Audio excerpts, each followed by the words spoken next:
Election के लिए चाहिए 21 अरब। 17 अरब रुपए सुप्रीम कोर्ट के पास मौजूद हैं, जिसकी controlling authority chief justice of Pakistan है। ना सिर्फ ये डैम फंड की रकम, बल्कि मलिक रियाज ने एक सेटलमेंट के नतीजे में कुछ जुर्माना वगैरह हुआ था, तो सुप्रीम कोर्ट को अरबों रुपए की रकम वो भी अदा की है। एग्जैक्ट मुझे मालूम नहीं कितनी है, लेकिन वो इलेक्शन के लिए रिक्वायर्ड जो रकम है उससे 4-5 टाइम्स ज़्यादा ही है। चीफ जस्टिस का इख्तियार ख़त्म करके जो अकाउंट टाइटल है वहाँ से भी चीफ जस्टिस का नाम हटा दिया जाए और हतमी फैसले तक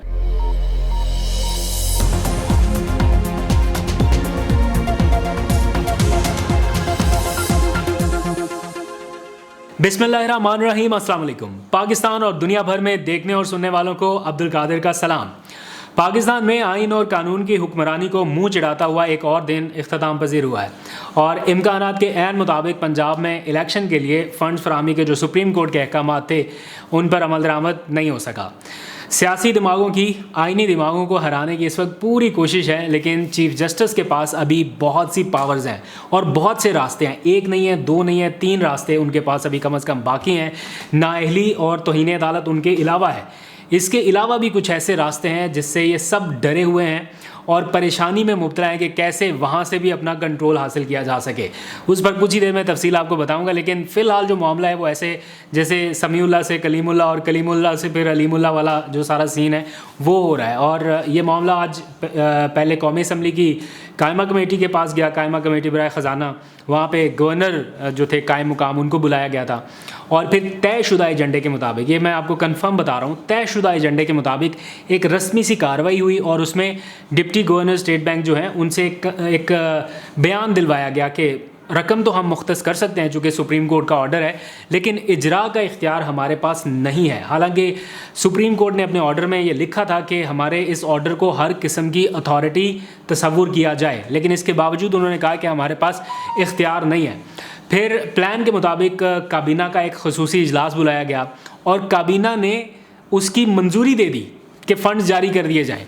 सुनने में लगेगा लोगों को कि बड़ी ब्रेकिंग न्यूज़ है जनाब, कल तक कैबिना कह रही थी कि नहीं हो सकता, नहीं कर सकते, आज इन्होंने मंजूरी दे दी, इसलिए ताकि तौहीन अदालत और नाअहली की कार्रवाई से बच जाएं और ये मौक़िफ़ अपनाया जा सके कि देखें जी काबीना ने तो ये फ़ैसले के ऊपर अमल दरामद कर दिया और फिर कुछ ही देर के बाद वही कानून पार्लियामेंट में ले जाकर, वही बिल या तहरीक पार्लियामेंट ले जाकर उसे फिर मुस्तरद कर दिया कि हमने तो मंजूर कर दिया था कैबिनेट से, लेकिन देखें जी पार्लियामेंट ने मुस्तरद कर दिया। तो ये चालाकियाँ इस वक्त सबसे बड़े आइनी दिमागों के साथ खेली जा रही हैं और हुकूमत जो रास्ता आज निकाल रही है आइन की खिलाफ वर्जी का, मेरा पूरा यकीन है कि आने वाले वक्त में किसी ना किसी टाइम पे ये खुद उसमें फंसेंगे, क्योंकि मेरा बिलीव है कि Karma never स्लीप्स, it will hit back sooner और लेटर। इसका फैसला होना है, लेकिन कार्मा हिट ज़रूर करेगा।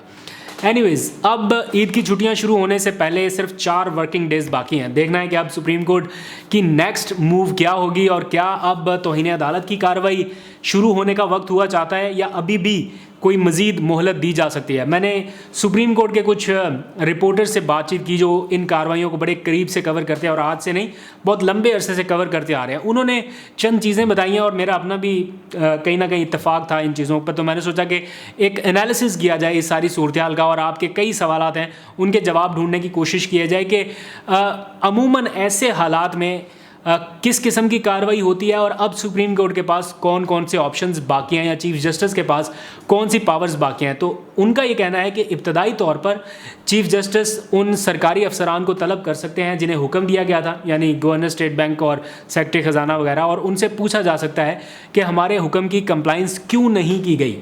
और अगर अदालत जवाब से मुतमिन ना हुई तो उस सूरत में तौहीन अदालत का नोटिस हो सकता है या बराह रास्त इसहाक डार को भी तलब किया जा सकता है, बिकॉज़ ख़जाना के इस वक्त इंचार्ज तो वही हैं, ऑल्दो कि वो सऊदी अरब में हैं, लेकिन उनको भी बराह रास्त तौहीन अदालत की कार्रवाई में तलब किया जा सकता है, यानी डायरेक्ट वज़ीर आज़म और कैबिनेट पर पूरी पर जाने से पहले इसहाक डार साहब को बुलाया जा सकता है।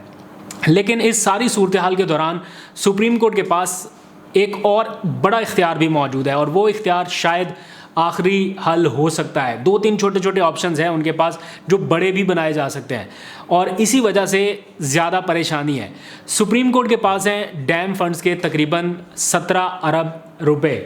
इलेक्शन के लिए चाहिए 21 अरब। 17 अरब रुपए सुप्रीम कोर्ट के पास मौजूद हैं, जिसकी controlling authority chief justice of Pakistan है। ना सिर्फ ये डैम फंड की रकम, बल्कि मलिक रियाज ने एक सेटलमेंट के नतीजे में कुछ जुर्माना वगैरह हुआ था, तो सुप्रीम कोर्ट को अरबों रुपए की रकम वो भी अदा की है। एग्जैक्ट मुझे मालूम नहीं कितनी है, लेकिन वो इलेक्शन के लिए रिक्वायर्ड जो रकम है उससे 4-5 टाइम्स ज़्यादा ही है। तो इसलिए वो रकम भी सुप्रीम कोर्ट के पास मौजूद है और उसके इस्तेमाल का इख्तियार भी चीफ जस्टिस ऑफ पाकिस्तान के पास है।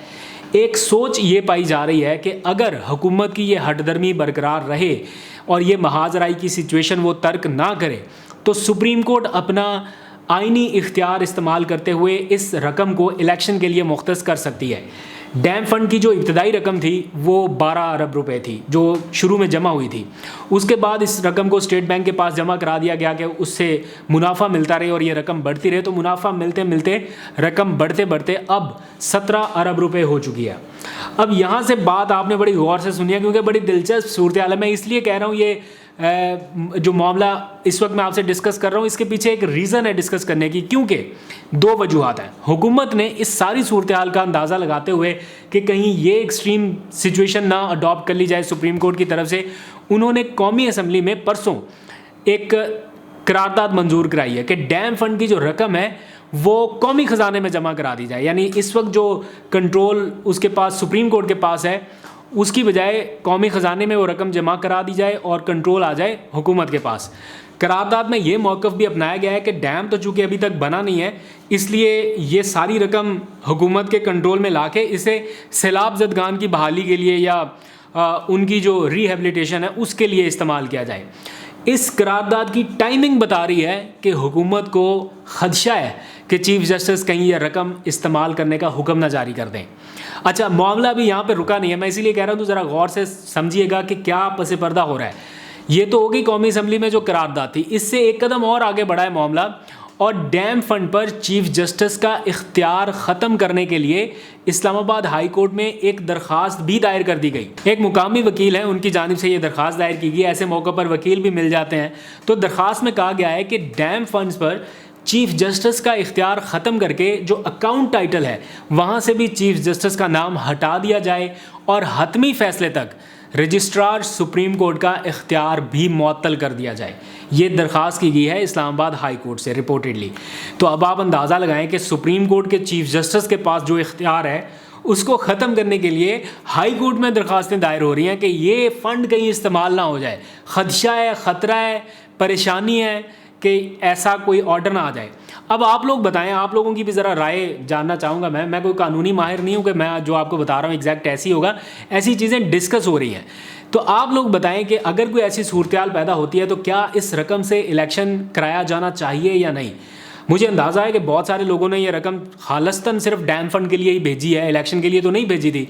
लेकिन इनमें भेजने वालों की एक बड़ी तादाद ओवरसीज़ पाकिस्तानियों की है जो चाहते होंगे कि हमारा ये पैसा सही जगह पे इस्तेमाल हो जाए। अगर डैम नहीं बन रहा तो कम से कम इलेक्शन तो भेजा तो पाकिस्तान के लिए था ना। अगर आइन नहीं बचेगा तो पाकिस्तान फिर मुश्किल में तो रहेगा। तो इसलिए पाकिस्तान के लिए अगर ये रकम पाकिस्तान के कॉज के लिए इस्तेमाल होनी है तो मेरा नहीं ख्याल कि ओवरसीज़ पाकिस्तानियों को इसके ऊपर एतराज़ होगा। लेकिन अब चूँकि अथॉरिटी चीफ जस्टिस हैं तो वो फैसला ले सकते हैं। अगर रकम का इंतज़ाम फ़र्ज करें हो जाता है और इसके बावजूद चीफ इलेक्शन कमिश्नर उसके ऊपर अमल दरामद नहीं करते तो फिर क्या होगा। तो सुप्रीम कोर्ट के पास उसके भी आइनी ऑप्शंस इख्तियारात मौजूद हैं, उसका भी तोड़ मौजूद है। चीफ इलेक्शन कमिश्नर की अदम मौजूदगी की सूरत हाल भी फिर आपको देखने सुनने को मिल सकती है और अदम मौजूदगी की सूरत में निगरान जज भी मुकर्रर किया जा सकता है। तो बहुत सारा खेल अभी बाकी है। वैसे निगरानों से याद है कि पंजाब की जो निगरान हुकूमत का मामला है अभी तो वो सामने आने वाला है। अभी तो उसके ऊपर बड़ी हलचल मचनी है क्योंकि आइन उसके ऊपर भी खामोश है। तो क्या उस निगरान हुकूमत को जो मोहसिन नकवी साहब की है उसको भी हटाया जाने वाला है, इसके ऊपर भी अभी डेवलपमेंट हो रही है। मैंने कल के व्लॉग में तफसील से आपको बता दिया था। तो ये जो कुछ मैं पहले आपको बताया कि मैं कह रहा हूँ कि ये कोई हतमी फ़ैसले नहीं है, लेकिन ये ऑप्शंस हैं जिनको कानूनी हलकों में डिस्कस किया जा रहा है। फिर एक और ऑप्शन भी है कि कोई नई फंड रेजिंग भी शुरू की जा सकती है। लेट्स सपोज लोगों को एतराज़ होता है कि जनाब ये डैम फंड क्यों इस्तेमाल किया जा रहा है, ये कंट्रोवर्शियल हो जाता है फ़र्ज़ करें मामला, तो चीफ जस्टिस कोई नया फ़ंड भी इनिशिएट कर सकते हैं। जैसे साबिका चीफ जस्टिस ने डैम के लिए रकम इकट्ठी की, मौजूदा चीफ जस्टिस इलेक्शन के लिए कोई फ़ंड इकट्ठे करने की मुहिम चला सकते हैं। तो वैसे तो मामला वहाँ तक जाना नहीं चाहिए, लेकिन मेरा बिलीव ये है कि जितनी ये नेशन अब डेस्परेट हो चुकी है, जितने ओवरसीज़ पाकिस्तानी इस वक्त डेस्परेट है पाकिस्तान में इलेक्शन के लिए, ये मेरा ख्याल है एक दिन से भी कम टाइम में, 24 घंटों से भी कम टाइम में ये रकम बल्कि इससे भी ज़्यादा जमा हो सकती है।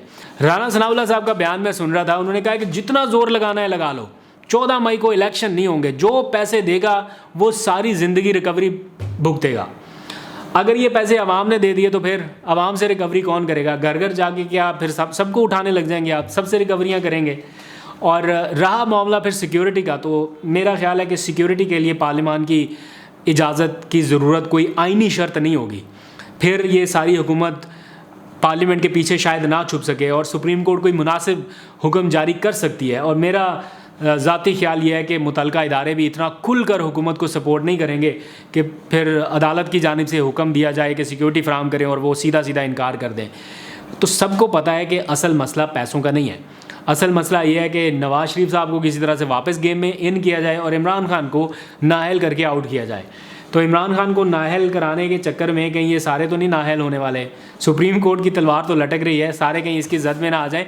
आज जावेद लतीफ़ हैं, उनका भी मैं बयान सुन रहा था, नून लीग के रहनुमा, उनका ही कहना था कि नवाज़ शरीफ को इलेक्शन लड़ने की इजाज़त दे दें, बेशक कल इलेक्शन करा लें, हमें कोई मसला नहीं है।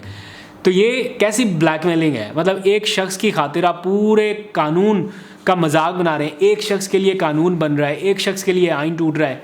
क्या नवाज़ शरीफ आइन से ऊपर है या आपकी अना पाकिस्तान से बड़ी है? इस सवाल का जवाब चाहिए। तो ये सारी खींचातानी इस वक्त चल रही है, टग ऑफ वार एक तरह से इख्तियारात की हो रही है, लेकिन सुप्रीम इस वक्त सुप्रीम कोर्ट ही है। आप जो मर्ज़ी कर लें, करारदादे लें, पार्लियामेंट के पीछे छुप जाएं, जितना भी छुपना है, कारपेट के नीचे भी छुपना है तो छुप जाएं, लेकिन एट द एंड आपको अवाम को फेस करना पड़ेगा, इलेक्शन फेस करना पड़ेंगे। नवाज़ शरीफ को ले आएँ, एक बार ले आएँ, 2 बार ले आएँ, लेकिन इस वक्त जो आवाम का मूड है वो आपके लिए मुश्किलात ही पैदा करेगा। लेट्स सी क्या होता है। आप भी दुआ करें कि पाकिस्तान के लिए हालात कुछ बेहतर हों, कुछ अच्छी खबरें सुनने को मिले। आज तक के लिए इतना ही, कल सुप्रीम कोर्ट से क्या खबर आएगी आपको अपडेट करूँगा। अब तक के लिए इतना ही, अल्लाह हाफिज़।